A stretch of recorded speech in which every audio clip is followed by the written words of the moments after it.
Okay, hello everyone. I'm very honored to be here today, and I really appreciate all the teachers and classmates I've met. I'm very thankful to be such kind and devoted teachers and mutually supportive classmates. They surely made it possible for me to be here today through their countless guidance and support. Well, I considered for a long time what story I should share here, and decided to talk about my history, including some low points I experienced. When I was a student, I was one of only a few students who liked mathematics and really excelled at it.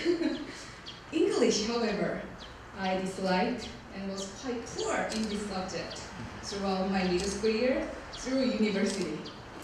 How bad?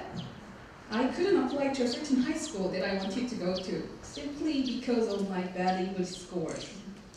I needed to earn higher scores from all the other subjects in order to cover up the English subject.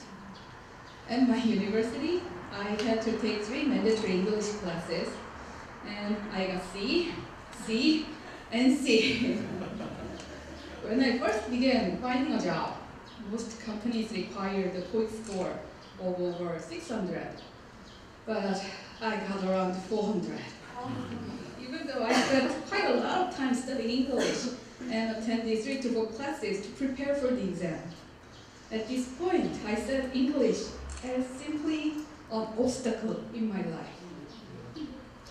I realized that general TOEIC classes weren't suitable for me because it was too hard to understand. So I changed my approach. I decided to focus on conversation, not grammar or reading.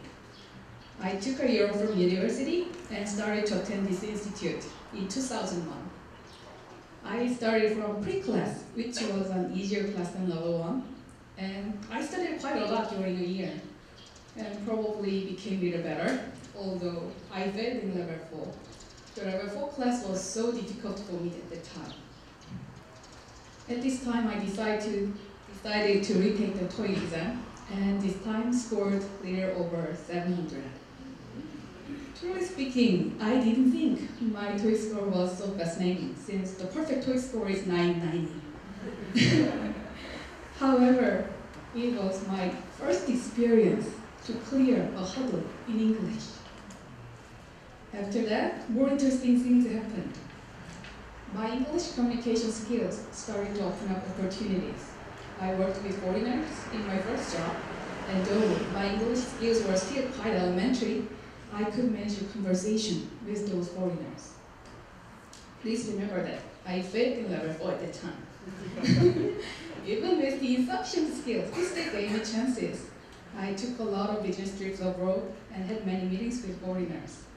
I could work not only as a programmer, which was my major, but also as a staff in the area of marketing and strategic planning, which was an absolutely new area for me. It was all because I could speak in English. My English wasn't perfect at all, but it helped me and widened my world. In fact, I even pursued a master's degree and studied in the United States. Can you remind the poor student who hated English? Last year, finally, I decided to attend this institute again from level 1. Many of my ex-classmates asked me, why did you continue to study English, and especially start again from level 1? I had many answers, but what I want to mention here is that learning English is an endless journey for me. Perhaps I won't be able to arrive at the final destination, such as perfect English. But I also believe that I will encounter new opportunities while I'm on the journey, not only when I arrive. I consider attending this institute as a piece of my journey. And of course, it already gave me a lucky chance to meet great teachers and classmates, as well as to stand here today. As I talked communication in English, or at least my effort to communicate in English, gave me a lot of valuable chances, whether I was good at it or not. And I also hope it works for you too. Thank you for listening.